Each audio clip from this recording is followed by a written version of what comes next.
Bonjour à tous. Aujourd'hui, nous sommes le vendredi 17 octobre 2025 et notre cher ami, l'ambassadeur Chas Freeman, est avec nous. Bon retour parmi nous, monsieur l'ambassadeur. Heureux d'être avec toi, Nima.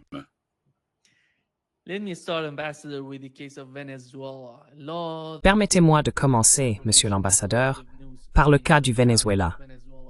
Beaucoup d'informations, beaucoup de nouvelles en provenance du Venezuela. On parle du New York Times à chaque fois qu'ils publient un nouvel article. Ils ont affirmé que le président des États-Unis avait décidé d'autoriser la CIA à mener sa mission au Venezuela afin de renverser Maduro, le président du Venezuela. Ils ont publié hier ou aujourd'hui une histoire selon laquelle le Venezuela est prêt, Maduro est prêt, à coopérer avec Donald Trump en matière de pétrole, d'or, de minerais, de tout ce qu'il possède. Et ensuite, Donald Trump a simplement dit non, qu'il n'y avait aucune possibilité d'aller dans cette direction. Avant d'en venir à votre commentaire, voici ce que nous avons entendu du sénateur républicain Rick Scott, ce qu'il a déclaré sur Fox News. Rick Scott, what he said on Fox News. Je pense que si Maduro est intelligent, il va partir s'installer en Russie ou en Chine, quelque part comme ça, parce que ses jours sont comptés. Vous savez, le peuple vénézuélien ne veut pas de lui. Il l'a rejeté lors de la dernière élection. Il a volé l'élection. C'est un dictateur, un chef de cartel de la drogue. Donc ses jours sont comptés. Peu importe comment cela se fera, j'attends avec impatience le jour où il ne sera plus au Venezuela. Ce sera une excellente chose pour le monde.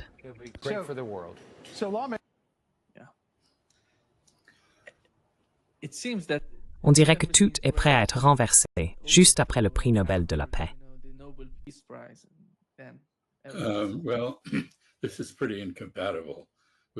Eh bien, cela est assez incompatible avec le prix Nobel de la paix, car c'est une reconstitution brutale de l'intervention américaine dans l'hémisphère. Je pense que beaucoup de gens conviendraient que Nicolás Maduro n'a pas été très bon pour le Venezuela. Ce n'est pas un dirigeant admirable à bien des égards, mais il est le dirigeant du Venezuela. Et c'est une question d'ambition démesurée, ou plutôt d'arrogance, pour un sénateur de Floride de déclarer qu'il est illégitime, qu'il doit être renversé et qu'il devrait se réfugier ailleurs. Qu'est-ce qui donne au sénateur de Floride le droit de dire cela? Soit nous avons un État de droit, soit nous n'en avons pas. Et il est assez clair que dans le cas du Venezuela, l'administration agit entièrement de manière unilatérale.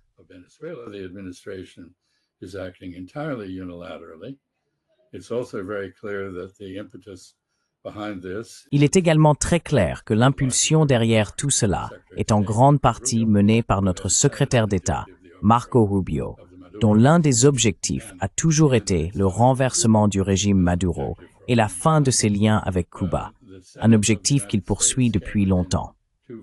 Le Sénat des États-Unis est passé à 2 voix près de déclarer que le président Trump n'avait aucun droit de tuer des personnes en haute mer sans la moindre preuve apparente, uniquement sur la base d'affirmations.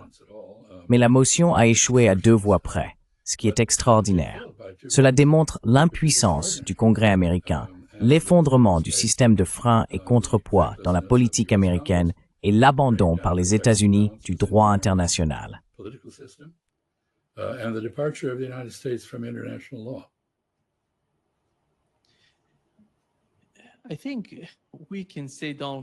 Je pense qu'on peut dire que la politique étrangère de Donald Trump ressemble un peu à celle d'un joueur, parce qu'il essaye de tenter sa chance.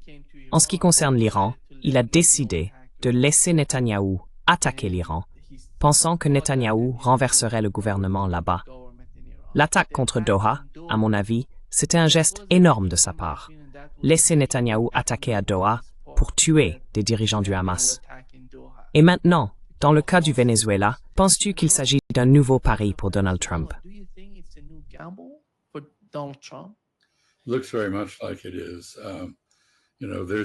Cela y ressemble beaucoup.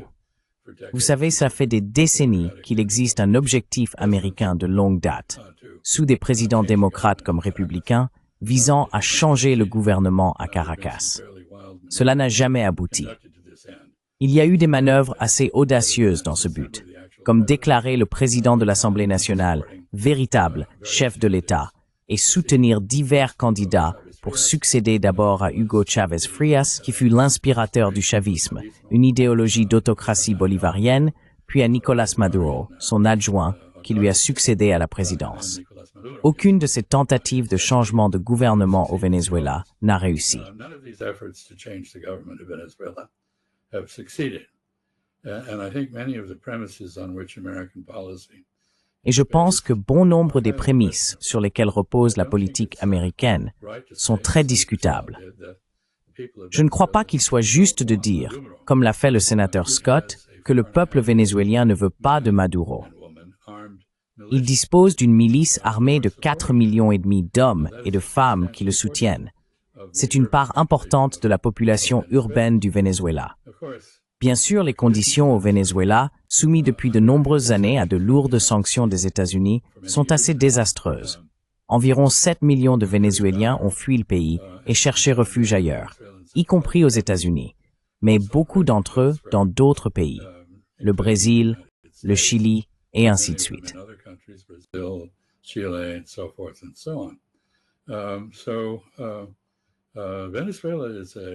Ainsi, le Venezuela traverse une situation très difficile, et il est facile de comprendre comment Nicolás Maduro pourrait être disposé à offrir ses ressources naturelles, son pétrole, son or, ses zones d'élevage, et ainsi de suite, à des entreprises américaines, et donc à Donald Trump et à ses acolytes à la Maison-Blanche, qui semblent capables de tirer profit de la politique étrangère américaine partout où ils s'y essaient. C'est très facile à comprendre. D'un autre côté, ce qui alimente cette antipathie envers le Venezuela n'est pas tant l'intérêt économique que l'idéologie. Plus précisément, l'antipathie envers Cuba et les objections à la relation que le Venezuela entretient avec Cuba. Il n'est donc pas surprenant que Donald Trump ne soit pas intéressé par un accord économique.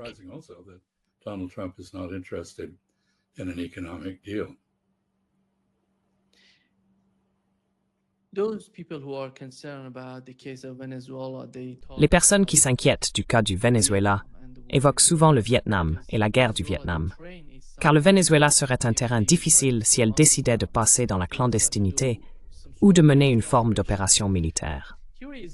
Voici Ralph McGahey, ancien officier de terrain de la CIA, qui parle du rôle de la CIA. Et voici ce qu'il a dit, car cela se rattache à ma prochaine question. Here is what he said, because it's related to my next question, Ambassador. Ce n'est pas une agence de renseignement, c'est une agence d'action clandestine. L'action clandestine consiste à renverser ou à soutenir des gouvernements étrangers. Une autre facette de l'action clandestine est la désinformation. Et à mon avis, le principal public visé par les opérations de désinformation de l'agence, ce sont les citoyens américains. Je crois que toute la guerre du Vietnam nous a été imposée, vendue, et par les cercles de désinfo de l'agence. Et quand je dis nous, je parle du peuple américain.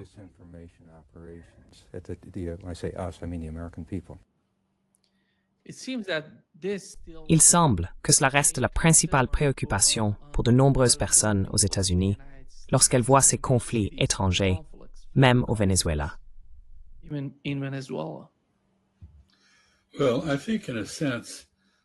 Eh bien, je pense que d'une certaine manière, c'est une réfutation de l'affirmation du sénateur Scott, selon laquelle les Vénézuéliens veulent se débarrasser de Maduro. Nous avons déjà vu ce genre de raisonnement stupide. Lorsque les États-Unis ont envahi l'Irak, certains prédisaient que nous serions accueillis avec des fleurs, des danses et de la joie dans les rues, et ainsi de suite. Ce ne fut pas le cas. L'Irak avait un très mauvais gouvernement sous Saddam Hussein, bien pire que celui de Maduro. Et pourtant, les Irakiens n'ont pas accueilli favorablement une libération ou une invasion étrangère. Ce n'était pas vraiment une libération à leurs yeux.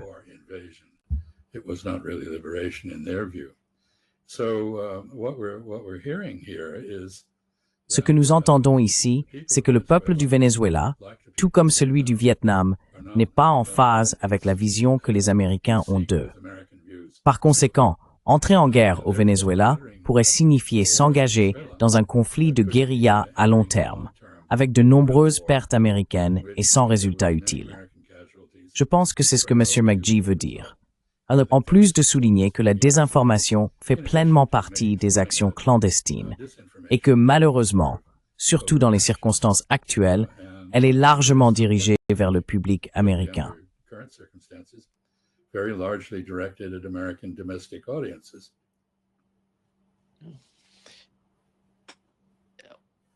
Donald Trump, ambassador, he talked with Donald Trump, monsieur l'ambassadeur, hours ago. il a parlé avec Vladimir Poutine hier et avant-hier. Il envoyait une sorte de message à la Russie, disant « Je vais envoyer des missiles Tomahawk à l'Ukraine et je me prépare à le faire. » Mais finalement, il a eu un appel téléphonique. Il semble que Vladimir Poutine l'ait appelé, et l'un des principaux sujets de la conversation était les missiles Tomahawk. Il lui a dit « Ne fais pas ça ».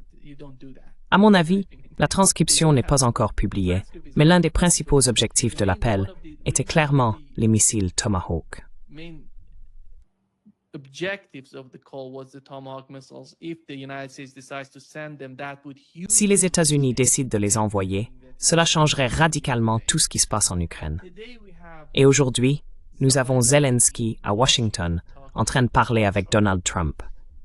Souvenez-vous, la dernière fois qu'ils ont parlé, nous avons observé une certaine panique chez les Européens. panic in Europe. Il semble que cette fois-ci, cela ne se soit pas produit, car Zelensky est à Washington pour parler avec Donald Trump. Think that Pensez-vous que si Zelensky n'obtient pas ce qu'il veut des États-Unis, what he wants nous verrons à nouveau le même type de panique chez les Européens, same sort les of poussant panic à faire pression sur Washington. come again and put pressure on Washington. Well, I think the Europeans are really playing a Eh bien, very foolish game Je here. pense que les Européens jouent vraiment un jeu très imprudent ici. President Putin called Je suis sûr que si le président Poutine a appelé le président Trump, c'était pour le mettre en garde contre la fourniture de Tomahawks. exactly C'est exactement la situation actuelle.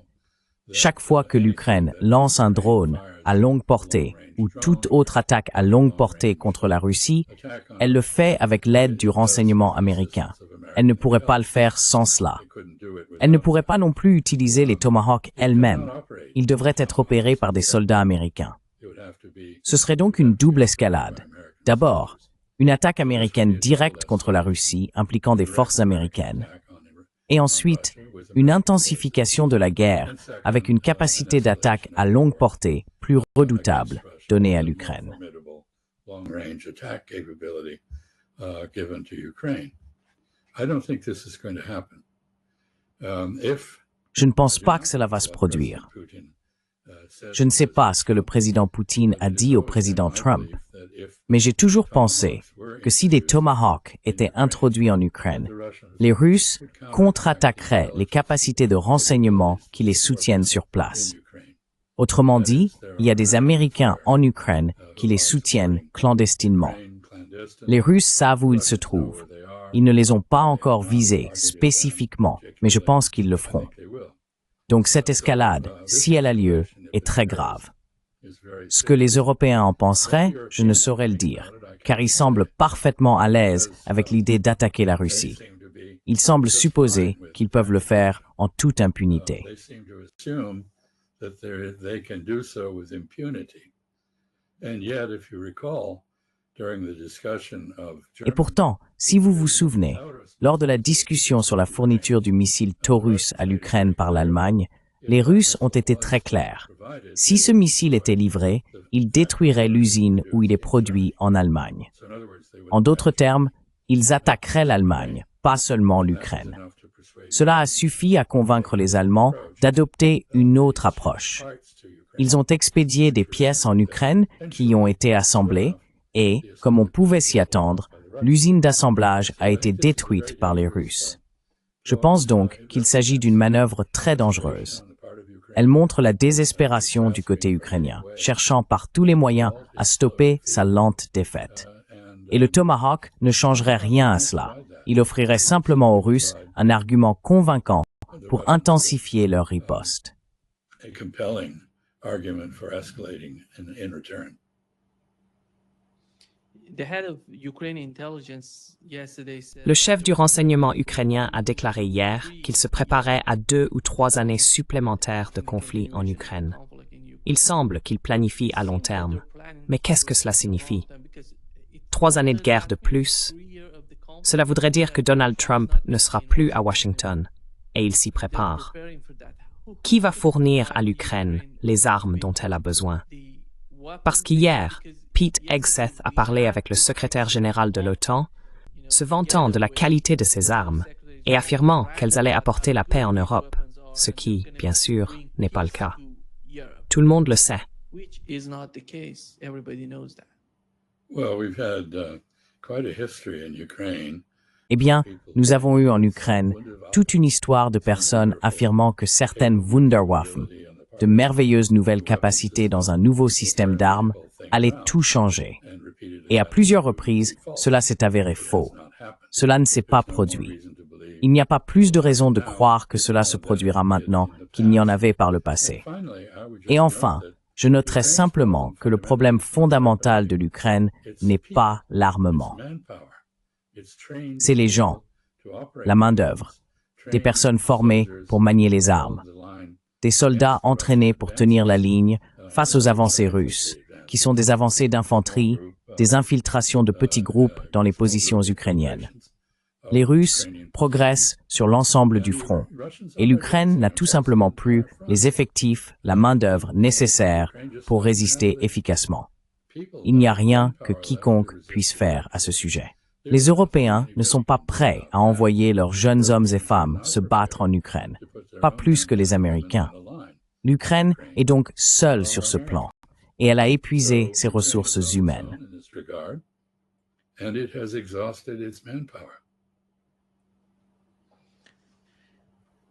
Donald Trump said that India is Charles Kay.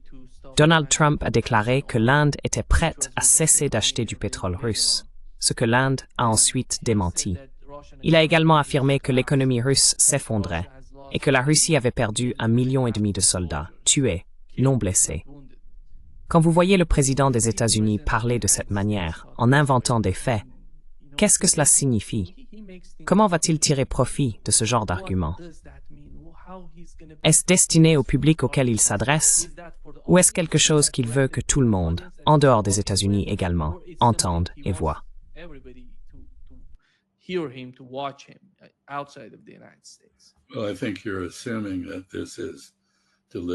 Eh bien, je pense que tu pars du principe qu'il s'agit de mensonges délibérés de sa part. Je ne le crois pas. Je pense qu'il croit ce qu'il dit, ce qui est très inquiétant, car cela suggère tout d'abord que sa seule véritable source d'information est Fox News, qui regorge de déformations et de récits erronés. Et ensuite, cela suggère qu'il a une emprise très fragile sur la réalité. Tu sais, plus tôt, je ne sais pas si tu t'en souviens, Nima, mais il y a quelque temps, un rapport indiquait qu'il aurait eu une conversation avec Vladimir Poutine qui n'a jamais eu lieu. Et maintenant, il aurait eu une conversation avec Narendra Modi qui n'a jamais eu lieu. Il affirme avoir reçu directement de Modi l'assurance que l'Inde allait cesser d'acheter du pétrole russe.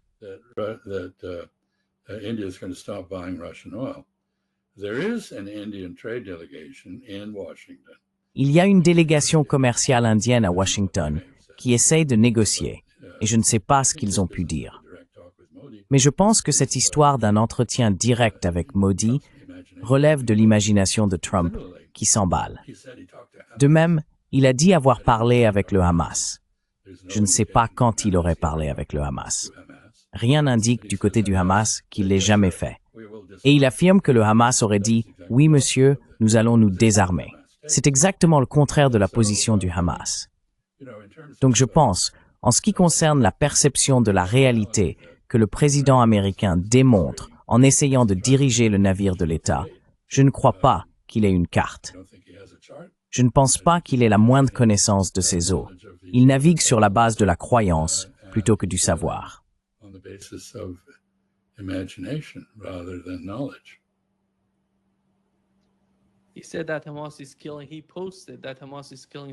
Il a dit que le Hamas tue. Il a publié que le Hamas tue des civils à Gaza et que si ce comportement ne cesse pas, nous irons là-bas pour les désarmer. Que pense le Hamas ou l'administration à Washington lorsqu'il parle de désarmer le Hamas? Parce qu'il ne s'agit pas seulement de désarmer le Hamas. Smotrich a déclaré qu'ils allaient établir des colonies à Gaza, car cela apporterait la sécurité.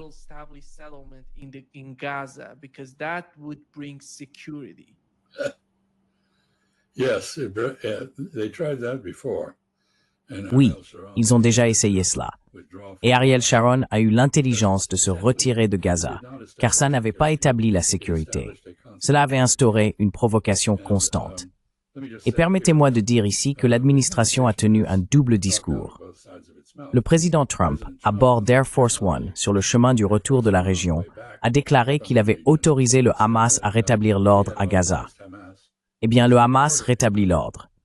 Les personnes qu'ils ont tuées, et je n'approuve absolument pas le fait de tuer qui que ce soit sans procédure régulière, n'ont bénéficié d'aucune procédure régulière. Mais ils savent très bien qui ils tuent. Ce sont des bandes qui ont été soutenues par Israël pour deux raisons. Premièrement, attaquer le Hamas, ce qu'elles ont fait, et deuxièmement, détruire l'ordre que le Hamas avait maintenu à Gaza.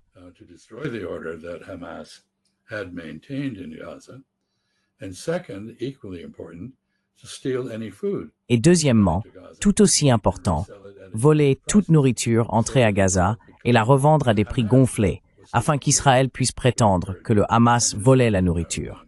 Ce que nous avons entendu le Premier ministre Netanyahou affirmer à de nombreuses reprises.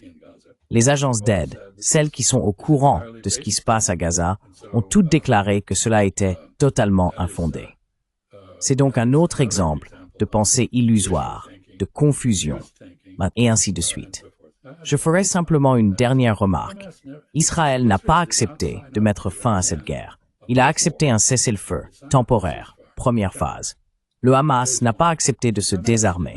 Le Hamas a, pas toujours, mais récemment, adopté la position selon laquelle il était tout à fait disposé à confier la gouvernance de Gaza à un groupe palestinien technocratique et à ne pas jouer lui-même un rôle prépondérant dans une coalition gouvernant Gaza ou le reste de la Palestine.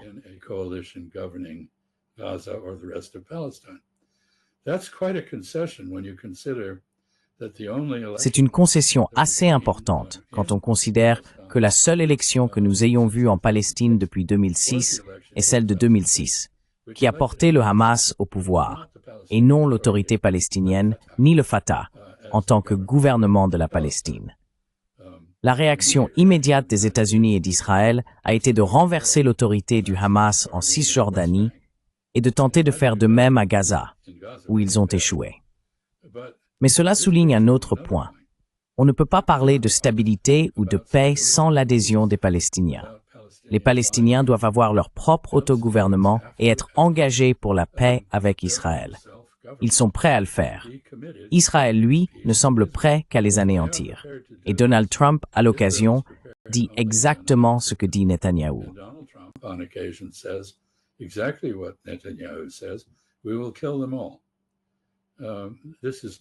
Nous allons tous les tuer. Ce n'est pas un propos très prometteur si l'on cherche à faire avancer la paix. Et je dirais simplement qu'il y a eu un schéma récurrent dans l'administration Trump. Trump s'implique dans un conflit dont il ne comprend qu'à peine les contours, met en place une petite solution partielle, puis déclare le conflit terminé, s'attribue une nouvelle victoire en vue du prix Nobel de la paix et passe au suivant. Il est le seul, à part les courtisans de son cabinet, à croire qu'il a mis fin à des guerres. Il n'a certainement pas mis fin à la guerre à Gaza. Je pense que cet accord est une structure bâtie sur du sable mouvant et qu'il est en grand danger de s'effondrer à tout moment.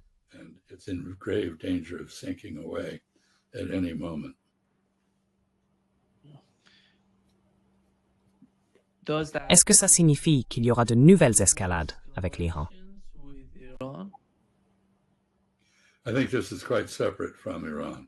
Je pense que cela est assez distinct de l'Iran.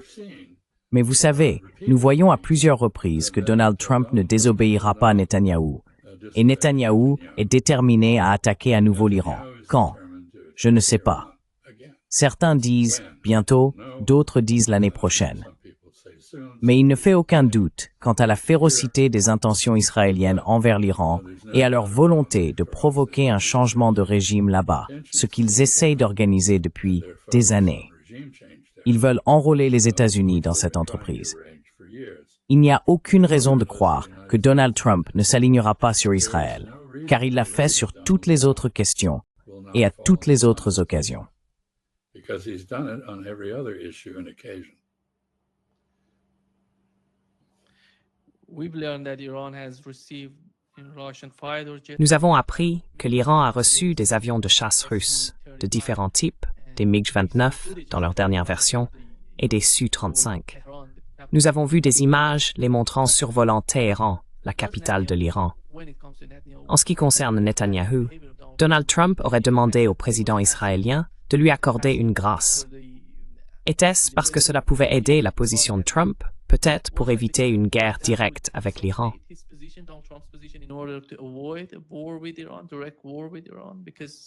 No, I think it was, it didn't have Non, je pense que ça n'avait rien à voir avec l'Iran.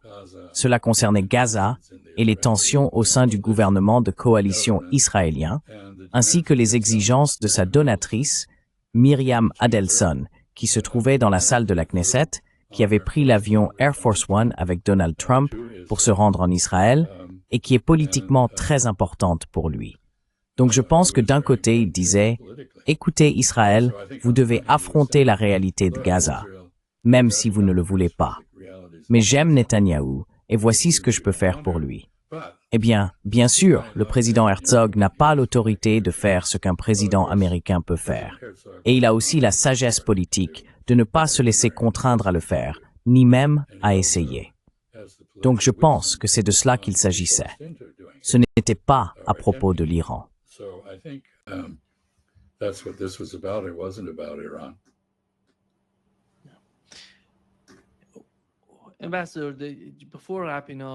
Monsieur l'ambassadeur, avant de conclure, le cas de la Chine est vraiment important. Nous avons reçu aux États-Unis des rapports indiquant que les agriculteurs sont très mécontents de la situation que Donald Trump a créée avec la Chine, car les exportations de soja qu'ils y envoyaient ont diminué de 51%. Et qui les remplace? C'est le Brésil qui prend la relève des États-Unis. And Argentina. Et l'Argentine. Et l'Argentine, ouais. So this is entirely predictable. C'est donc tout à fait prévisible. Et en fait, moi et d'autres l'avions prévu. Nous avons une longue histoire de cas similaires. Nous savons ce qui se passe lorsque les États-Unis interrompent l'exportation de grandes denrées agricoles. L'industrie brésilienne du soja, aujourd'hui très vaste et prospère, a été créée par Richard Nixon en 1973, lorsqu'il a interdit l'exportation de soja des États-Unis vers le Japon et d'autres pays, afin de manipuler les prix sur le marché intérieur.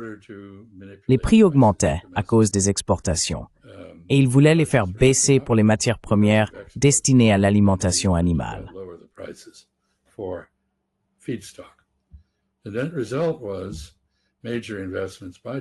Le résultat final a été d'importants investissements du Japon et de la Chine dans la production de soja en Chine, ainsi qu'au Brésil, avec également des investissements majeurs en Argentine. C'est donc simplement l'histoire qui se répète. Le fait est qu'on ne peut forcer personne à acheter quelque chose, surtout lorsqu'on a démontré qu'on est un fournisseur peu fiable. Et nous sommes des fournisseurs peu fiables. Si les agriculteurs américains, dont beaucoup ont voté pour Donald Trump, ne sont pas assez intelligents pour l'avoir compris, je suis vraiment surpris, car nous avons beaucoup d'agriculteurs intelligents aux États-Unis.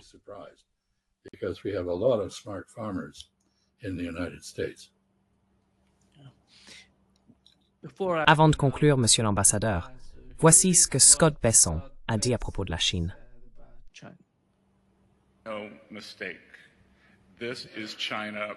Pas d'erreur. C'est la Chine contre le reste du monde.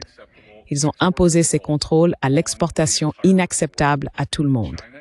La Chine est une économie dirigée et nous, ainsi que nos alliés, ne serons ni dirigés ni contrôlés. C'est une économie étatique et nous n'allons pas laisser un groupe de bureaucrates à Pékin tenter de gérer la chaîne d'approvisionnement mondiale. Well, of course, first of all, China is not a command and control. Eh bien sûr, tout d'abord, la Chine n'est pas une économie de type commandement et contrôle. C'est une simplification incroyable. La majeure partie de l'économie chinoise est guidée par le marché, par le secteur privé, et non par l'État. Et c'est une économie très créative. Le deuxième point, plus important encore, est que tout ce que la Chine a fait, et je le déplore, c'est imiter les États-Unis.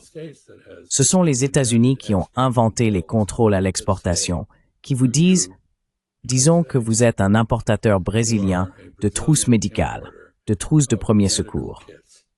Et dans cette trousse de premier secours, il y a un coton-tige, c'est-à-dire un écouvillon pour l'oreille, qui contient du coton provenant de l'Arkansas. Cela donne aux États-Unis le droit de vous dire que vous ne pouvez pas vendre cette trousse aux Argentins si les Argentins ne figurent pas sur notre liste blanche.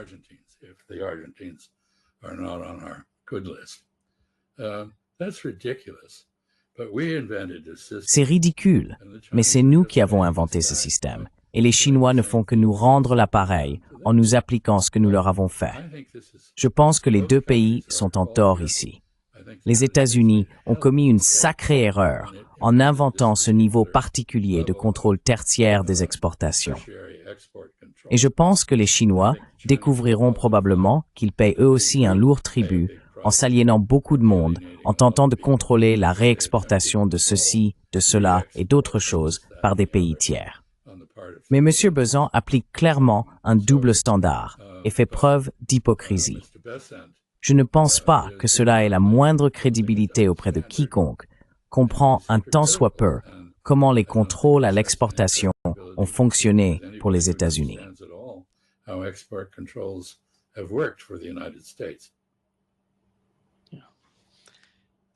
Merci beaucoup, Monsieur l'ambassadeur, d'être avec nous aujourd'hui. Un grand plaisir, comme toujours. Oh, good to see you, Nima.